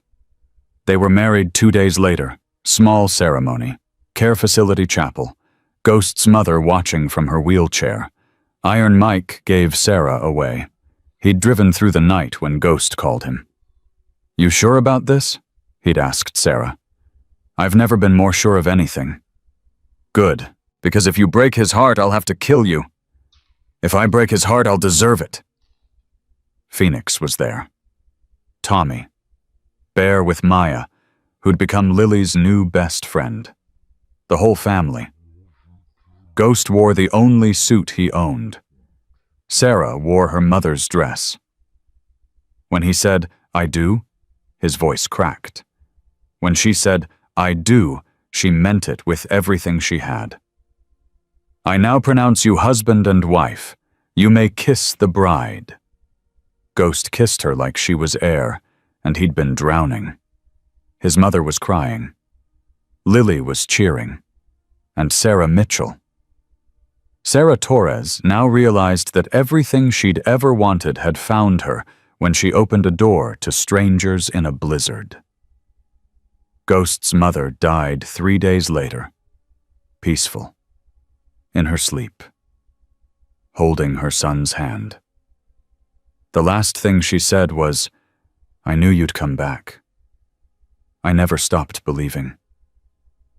Ghost cried for hours. Sarah held him through all of it. She saw you get married, Sarah whispered. She saw you happy. She knew you were loved. It wasn't enough time. It's never enough time. But it was something. 3 days of something after 22 years of nothing. That's a miracle. Ghost pulled back, looked at her. Thank you. For what? For making me go. For coming with me. For saying yes to the craziest proposal in history. Sarah smiled through her own tears. You're worth crazy. I'm going to spend the rest of my life proving that. I know you will. They buried her in Oregon next to the empty grave they'd made for Ghost 22 years ago. 2 headstones. One real, one not. Side by side, Ghost said. Like they should have been all along. Elena stood beside them, crying quietly. I'm glad she got to meet you. Me too. She talked about you every day. Every single day. Even when she forgot everything else, she remembered you. Ghost's jaw tightened. I'm going to make sure her death meant something. Her life. All of it. I'm going to do something that matters. Like what? He looked at Sarah. I don't know yet. But I'm going to find out. The drive back to Wyoming was quiet. Lily slept. Ghost drove. Sarah watched the mountains pass. What are you thinking? Ghost finally asked. About kindness. What about it? You remember what you said about wanting to do something that matters? Yeah. I've been thinking about that too. About what my mother would have wanted. About what your mother would have wanted. Sarah turned to face him. What if we started something A program to help people like us? Single parents struggling, foster kids aging out, anyone who needs a door opened for them. Ghost's grip tightened on the wheel. What would we call it? I was thinking kindness seeds, because that's what started all this. One small act, one seed. And look what grew. Ghost smiled. I like it. We could use the donations, the documentary money, build something real, something that lasts, something that matters. Yeah. He reached over, took her hand. Let's do it. Really, let's build something. Together. Sarah looked out the window, at the road stretching ahead, at the future, waiting for them. Together, she repeated. It was the best word she'd ever heard. Part 5. The Legacy. 1 year later. Mountain Haven was unrecognizable. The renovation had taken 6 months. New roof, new heating system, new kitchen, new everything. But Sarah had insisted on keeping one thing the original front door. That's where it all started, she told Ghost. That's where I stopped being afraid. He'd understood. He always understood. The grand reopening drew 3,000 people, bikers from every chapter in the country, news crews from every network, politicians looking for photo opportunities, celebrities looking for meaning. Sarah ignored all of them. She stood at the door she'd opened 1 year ago, holding Lily's hand, watching the chaos with exhausted wonder. Mommy, are all these people here for us? They're here because of what happened here, baby. The blizzard, the kindness, they're here because kindness matters. Lily nodded seriously. I know, Mommy. You taught me that. Iron Mike pushed through the crowd. Sarah Torres. He was grinning like a fool. Look at this place. Your mother would be losing her mind. She'd be making lists, checking permits, worrying about fire codes. And she'd be proud, prouder than she'd ever admit. Sarah's eyes burned. I hope so. I know so. He pulled her into a bear hug. Thank you, Iron Mike, for everything. Thank yourself. I just showed up. You did the hard part. Ghost appeared beside them. The Kindness Seeds booth is overwhelmed. We've got more volunteers than we can handle. Sarah smiled. Kindness Seeds had launched 3 months ago. What started as an idea on a road trip had become a national movement. Programs for struggling single parents, scholarships for foster kids, emergency funds for families in crisis. 10,000 people helped in the first 90 days. 10,000 seeds planted and growing. How much have we raised today? Sarah asked. You don't want to know. That bad, that good. Last count was 400,000, and it's still climbing. Sarah's legs wobbled. 400,000 in 1 day. People believe in you, Sarah. When are you going to start believing in yourself? She looked at her husband. This man who'd fixed her generator with parts from his motorcycle, who'd stood between her and danger without being asked, who'd married her in a hospital chapel while his dying mother watched. I'm working on it. Work faster. He kissed her forehead. Now go. There's someone here to see you. Who? Ghost smiled. Someone important. He led her through the crowd to a quiet corner of the motel. A woman stood there. 70s. Silver hair. Designer coat. Eyes that had seen everything. Mrs. Torres, I'm Patricia Morrison. Sarah's breath caught. Judge Morrison, former judge, retired last month. I wanted to come see what you've built. Your Honor. I don't know what to say. Then listen.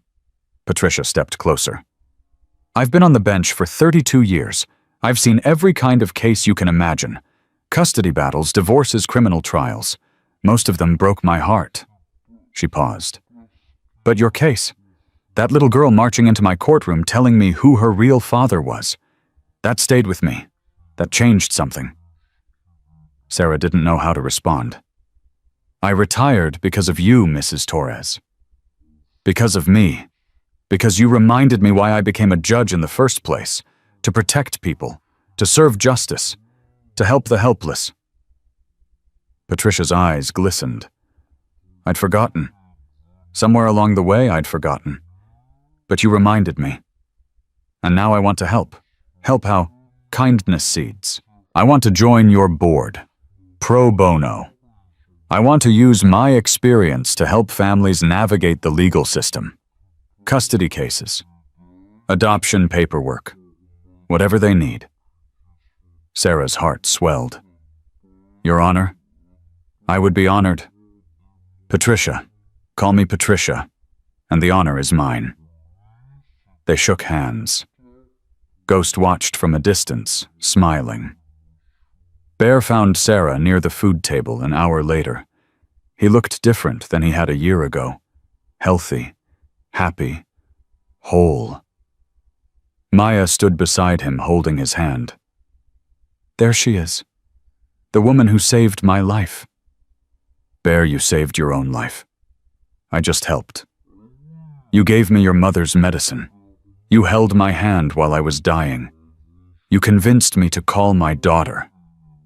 His voice cracked. You gave me everything, Sarah. Don't pretend you didn't. Maya stepped forward. I want to say thank you too, for giving me my daddy back. Sarah knelt down to her level. Your daddy did that himself, sweetheart. He fought for you. He never gave up. But you helped him fight, he told me. He said you're the bravest person he ever met. Sarah looked at Bear. Did he now? Bear shrugged. Kid's got ears like a bat. Can't keep anything private. They all laughed. I've got news, Bear said. Linda and we've been talking. A lot about the past, about the future. Sarah's eyebrows rose. And we're trying again. Not rushing anything, but trying. Bear, that's wonderful. It's because of you, because of what you said about showing up, about love being a decision. He grabbed her hands. I show up every day now, every single day. And it's working. Maya's happy, Linda's happy. Hell, I'm happy. First time in years. Sarah squeezed his hands. You deserve it. So do you. Tommy interrupted them with his usual chaos. Boss lady emergency, we're out of fritters. Sarah laughed. Then make more. I tried. Your recipe makes no sense. What's a pinch of faith supposed to mean? It means you add it until it feels right. That's not a measurement. It's the only measurement that matters. Tommy threw his hands up. I give up. You come make them. I'm busy. You're the only one who can do it right. Sarah sighed. Fine. 5 minutes. She headed toward the kitchen. Ghost fell into step beside her. You know you don't have to do everything yourself anymore, right? I know. But you're going to anyway. Some things can't be delegated. Fritters are one of them. He smiled. I love you, Sarah Torres. I love you too. Daniel Torres. Still sounds weird, hearing my real name. Good weird or bad weird? Good weird. Everything about this life is good weird. They reached the kitchen. Sarah tied on her mother's apron, pulled out the recipe box, and started mixing. Flour, eggs, oil, and something else. Something that couldn't be measured. Love. The fritters came out perfect. They always did. Sarah served them herself, watching 3,000 people take bites and close their eyes like children. This is incredible, someone said. What's in these? Someone else asked. Family secret, Sarah replied. Same thing she always said. But it wasn't really a secret. The secret was caring. The secret was putting your whole heart into everything you made. The secret was her mother's voice in her head, guiding her hands, reminding her that food wasn't just fuel. Food was love made visible. Phoenix found her during a quiet moment. "Can we talk?" "Of course." They stepped outside, away from the noise. "I'm leaving," Phoenix said. Sarah's heart dropped. "What?" "Not forever, just temporarily. I got a job offer, teaching nursing at a university in Denver. It's what I always wanted to do." "Phoenix, that's amazing." "It doesn't feel amazing. It feels like abandonment." "You're not abandoning anyone." "I'm leaving the club. I'm leaving you. I'm leaving everything we built here." Sarah grabbed her hands. "Listen to me. You saved Bear's life. You trained half the volunteers at Kindness Seeds in basic medical skills. You've done more good in 1 year than most people do in a lifetime." Phoenix's eyes filled. "But, no buts. Go teach. Go inspire the next generation of nurses. Go change the world in a different way." "You really mean that?" "I really mean it. And I expect you to visit, often." Phoenix laughed through her tears. "Deal." They hugged. "Thank you, Sarah. For everything." "Thank yourself. I just opened a door. You walked through it." The documentary won an Emmy. Sarah watched the ceremony from her living room, surrounded by family. Ghost, Lily, Bear and Maya, Tommy, Iron Mike, Elena, who had moved to Wyoming to be near her brother. When they announced the award, the whole room erupted. "Oh my God," Lily screamed. "Mommy, you won! The documentary won, baby, not me." Same thing. The producer's acceptance speech played on screen. "This award belongs to one person, Sarah Torres. She opened her door to strangers in a blizzard and she changed the world. Sarah, wherever you're watching this, is for you." Sarah cried. She'd cried a lot this past year. But these were good tears. Happy tears. Ghost pulled her close. "Proud of you." "I didn't do anything." "You did everything. When are you going to accept that probably never?" "Then I'll keep reminding you. Every day. Forever. Promise, promise." The phone rang 3 days later. Sarah answered without thinking. "Mrs. Torres. This is James from the production company. I have some unusual news." "What kind of news?" "We've received a letter from a woman claiming to be your mother." Sarah's blood turned to ice. "That's impossible. My mother died 2 years ago." "I know. That's what makes this unusual. The letter claims your mother had a sister, a twin sister, and she wants to meet you." Sarah couldn't breathe. "A twin! According to the letter, your mother and her sister were separated at birth, different adoptive families. They never knew about each other." "This can't be real." "The woman has documentation, birth certificates, adoption records, photos that are remarkable. She looks exactly like your mother, Mrs. Torres." Sarah sat down heavily. "Where is she?" "Montana. About 3 hours from you. She's been trying to find her sister for 40 years. When the documentary aired, she saw your mother's photo in the background, and she knew." Sarah's hands were shaking. "Send me her information." "Already done. Check your email." She hung up. Ghost was watching her. "What's wrong?" "My mother might have had a twin sister." "What? A woman saw the documentary. She thinks she's my aunt." Ghost sat beside her. "Do you believe her?" "I don't know. My mother never mentioned a sister. Never even hinted. Maybe she didn't know. Maybe." Sarah opened her email. The photo loaded, and her heart stopped. The woman in the picture was her mother.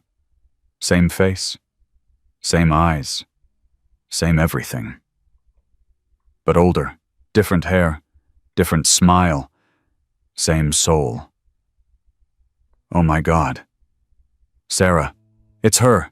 It's really her. Look at this face. That's my mother's face. Ghost looked. They're identical. They're twins. Sarah started crying. My mother's gone, but her sister is alive. Part of her is still alive. Ghost held her. Then let's go meet her. 3 days later, Sarah stood on a stranger's doorstep. Ghost beside her. Lily holding her hand, heart pounding so hard she could hear it. The door opened, and Sarah's mother stood there. Not her mother, but so close it hurt. Sarah, Aunt Margaret. The woman burst into tears. You look just like her, just like Ellen. You look just like her too. They stood frozen for a moment. Two strangers connected by blood, by loss, by 40 years of separation. Then Margaret opened her arms, and Sarah fell into them. I'm sorry, Margaret sobbed. I'm sorry I didn't find her sooner. I looked everywhere. Everywhere. But by the time I found the records, she was already gone. She didn't know about you. I know. Our parents, they never told either of us. We grew up thinking we were alone, but we weren't. We never were. Sarah cried into her aunt's shoulder. I missed her so much. I know, sweetheart. I missed her too. I missed her my whole life. They stayed for a week. Margaret told stories about their birth parents, about the adoption, about 40 years of searching.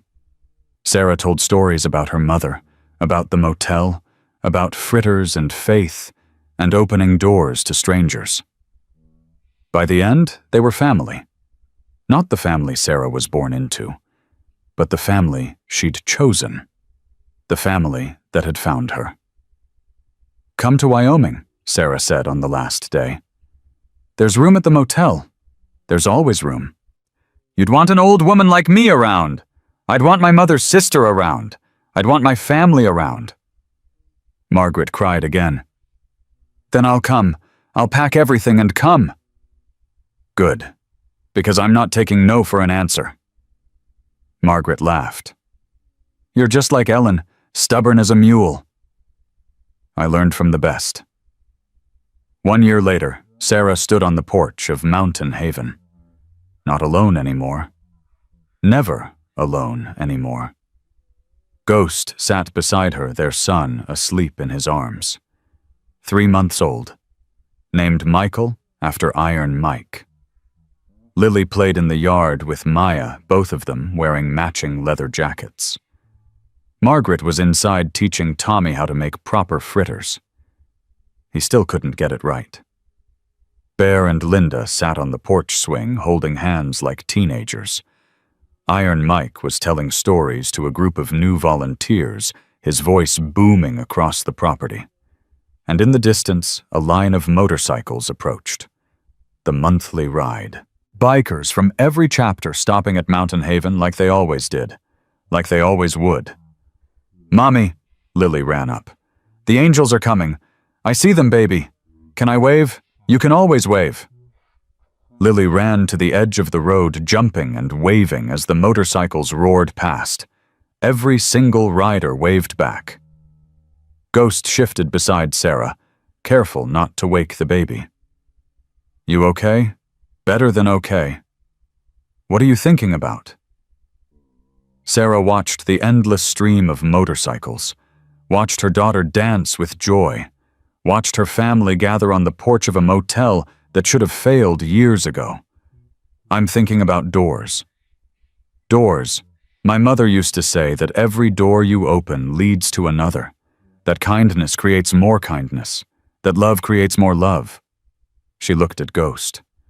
I opened one door 2 years ago, just one, and look what happened. He smiled. A family. A movement. A legacy. Sarah leaned against him. I never thought I'd have any of this.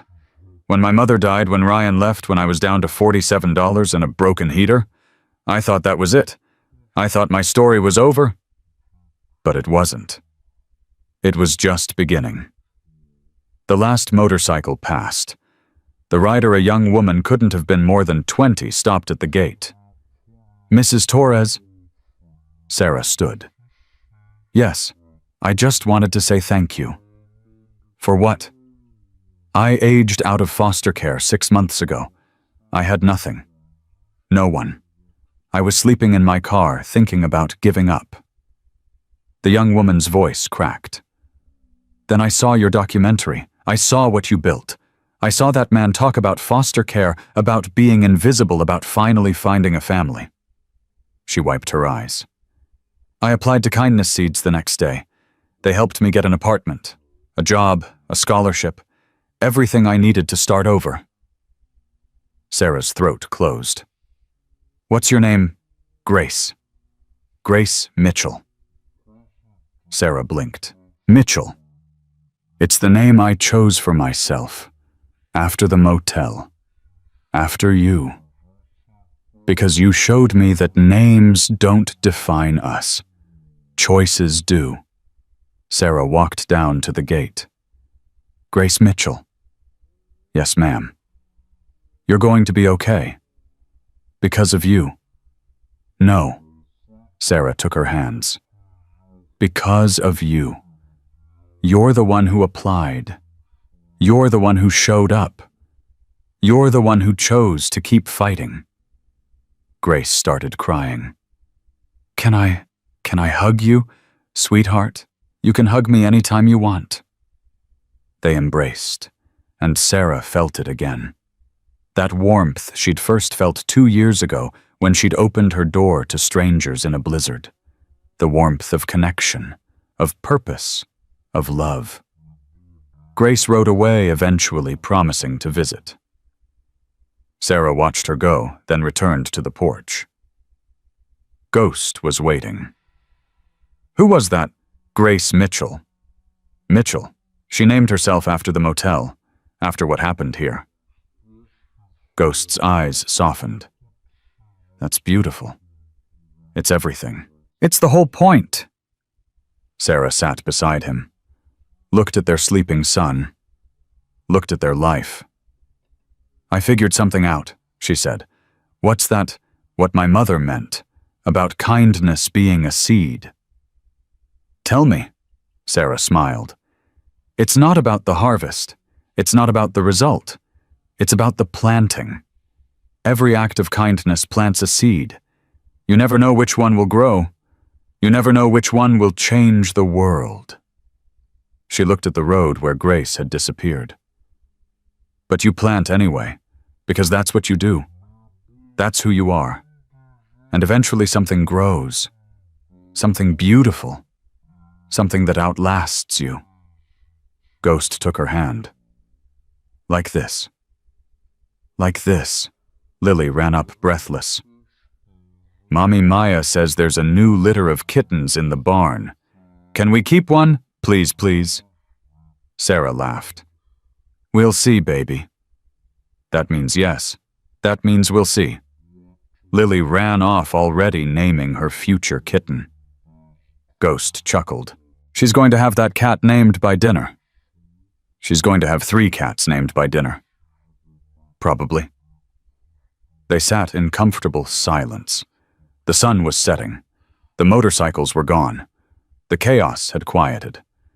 And Sarah Mitchell once, a broke single mom with $47 and a broken heater, realized that her story wasn't ending. It was spreading. To every person who'd heard it. To every life it had touched. To every seed it had planted.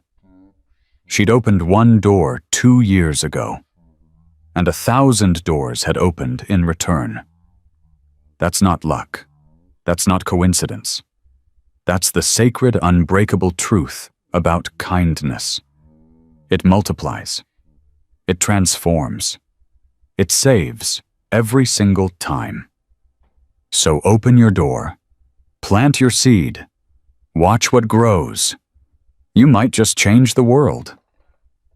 Sarah Torres did.